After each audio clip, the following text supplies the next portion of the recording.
이승현 부원장님께 좀 여쭤보고 싶은데요. 이어서 지금 김준혁 교수님께서는 한 칼이 있을 수 있다. 우리가 이제 주의해야 되는, 지켜봐야 되는 포인트도 있다고 하셨고, 아까 말씀하신 거는 한동훈은 결국에는 아바타이고 또 용산에서 가만히 있지 않을 것이기 때문에 김건희 방탄 역할을 할 수밖에 없다라고 하셨는데, 국민의힘 정당 지지도를 보면 지금 오히려 올랐습니다. 저는 이게 굉장히 의아했는데, 리얼미터가 지난 20일에서 22일까지 유권자 1,003명을 조사를 했는데요. 정당 지지도가 오히려 민주당이 3.1% 하락해서 41.6%, 국민의힘은 2.3% 상승해서 39%를 기록했어요. 일주일 만에 예전에는 8% 가까이 차이가 났었던 건데 오차범위 내긴 합니다만은 두 정당이 2.6%, 오차범위 내니까 사실은 누가 앞서는지 알 수가 없는 접전 상태로 들어갔습니다. 그러니까 국민들은 오히려 한동훈 효과로 국민의힘에 대한 정당 지지도를 높여주셨다라고 평가가 되는데, 사실 본질을 보면 김건희 방탄용이다, 이 정치 신인이 잘할 수 있겠는가, 어떤 사익을 추구하는 거 아닌가, 여러 가지 우려가 있는데 왜 이런 효과가 나는 걸까요? 언론에서 그만큼 속된 말로 빨아주면은 지지율 올라가죠. 사람들이 그 내용을 제대로 판단하기보다는 키워드의 빈도수에 의해서 현혹되는 경우가 상당히 많습니다. 그런 측면이 있고요. 리얼미터 이번 조사에 솔직히 좀 섭섭한 부분들도 있는데, 이 여론조사하는 과정에서 대통령 지지도 조사를 시기적으로 떼놔버렸다고 하더라고요. 대통령 지지도 조사를 하고 난 이후에 한 일주일 이상 지나가지고 정당 지지도 조사를 따로 했다고 하더라고요.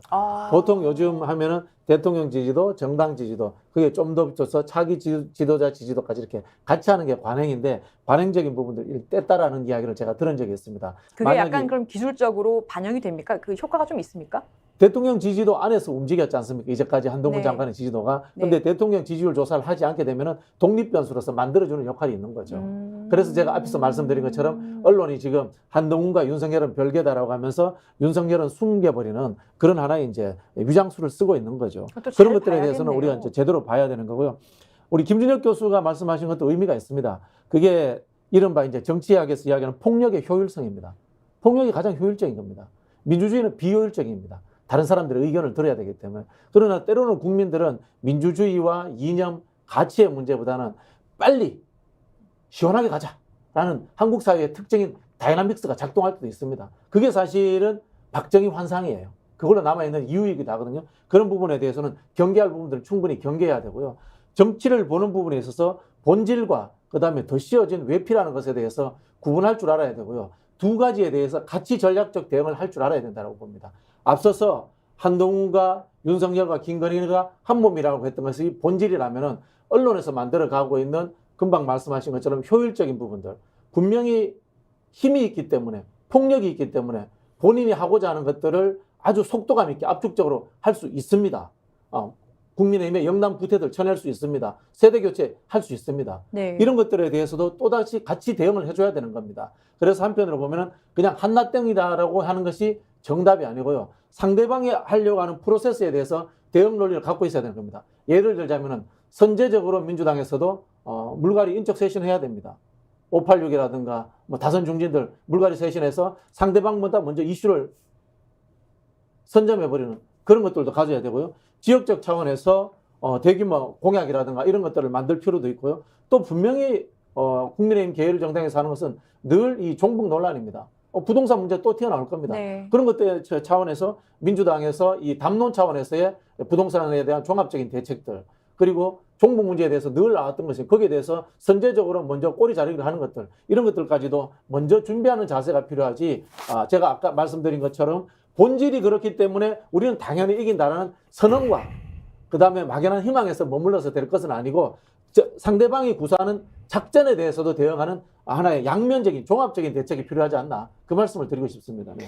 예, 여론조사 이제 보는 방법이 이제 크게 두 가지로 저는 이야기를 하고 싶은데, 첫 번째는 제가 지금 이 데이터가 지금 드러난 게 이 정도밖에 지금 언론에 안 드러나서 모르는데, 70대 이상의 결집 세대별로 보면 또는 지역별로 보면 영남의 결집, 이제 이런 그 데이터를 봐야 저 전체적인 흐름들을 이제 볼 수 있기 때문에 큰 변화의 흐름이 없다라고 이제 볼 가능성이 있고요. 두 번째가 추세가 중요하다는 말씀인 거죠?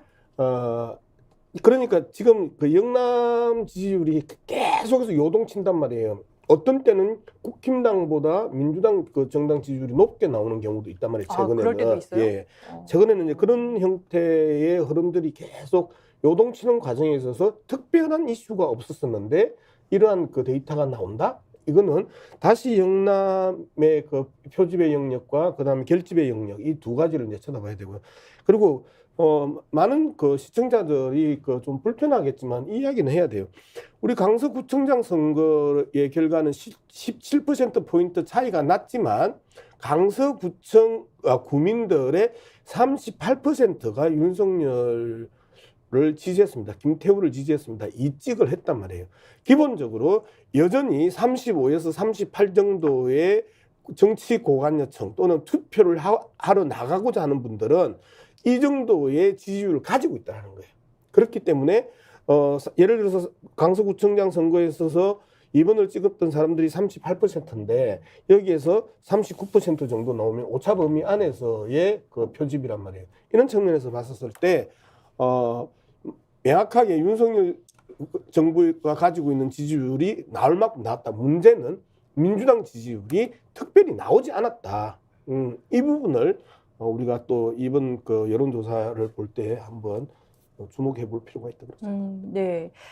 한동훈 비대위 띄우기를 넘어서 아예 지키기에 언론들이 나섰다라는 국민의힘이 지키기에 나섰다라는 말도 있어요. 그러니까 어제 25일 날 방통위에다가 MBC 라디오 프로그램인 김종배 시선 집중에 대해서 심의 신청을 했는데요. 그 이유가 조금 황당합니다. 그러니까 진행자가 여론조사를 인용해서 중도층에서 한동훈 폭발력이 거의 없다라는 식으로 단정했다라는 게 이유인데 좀 더 자세하게 보면 그러니까 국민의힘 미디어국에서 김종배 시선 집중을 겨냥해서 진행자가 노컷뉴스의 여론조사를 인용하면서 오차범위 내다라는 말을 하지 않았다. 그렇기 때문에 한동훈 폭발력이 거의 없다는 식으로 단정했고 이게 방송심의규정 위반이다라고 했습니다. 국민의힘에서 언론 옥죄기 나섰다고 볼 수 있나요? 박진영 부원장님? 그렇죠. 뭐 사실 김흥일 위원장이 검사 출신이잖아요. 권익위원장 하다가 검사 출신을 다시 방통위원장으로 바꾼다는 자체가 네. 총선을 앞두고 언론에 대해서 뭔가 털 게 있으면 털겠다. 뭐 그런 근본적인 생각 아니겠어요? 그리고 금방 말씀하신 이 여론조사 부분에서 그 오차범위 내에 실제로 제가 알기로는 언론사에서 전체적으로 여론조사의 이 설계를 이야기를 해줍니다. 몇 명의 질문을 했다. 그 다음에 이게 뭐 ARS다 또는 뭐 직접 더 대면 조사다. 그리고 오차 범위 몇 %다. 요것만 이야기하지 방송을 하는 와중에 그 오차 범위 내에서 앞섰다 이런 거 하지 않거든요. 제가 아는 바로는 이것 자체가 굉장히 저는 이 방송을 압박해 가지고 여론을 좀 호도하려고 하는 그런 하나의 좀 발상이 아닌가 이런 생각이 들어요. 네. 네. 지금 방송 장악이 굉장히 중요한 이슈가 점점 돼 갈 것 같습니다. 이 방송 장악해서 자세한 이야기는요. 잠시 뒤 2부에서 최민희 민주당 전 의원 모시고 자세히 나눠볼 거니까 기대해 주시고요. 한동훈 전 장관에게 힘이 좀 실리고 또 전면에 한동훈 얼굴을 걸고 총선을 치르겠다라는 전략인데 연장선상에서 한동훈 전 장관이 비례위원을 받을 것이다라든가 아니면 수도권의 상징적인 지역 뭐 지금 대구가 계속 거론돼 왔었잖아요. 수도권의 상징적인 지역에 출마하는 방안도 거론된다라고 하더라고요.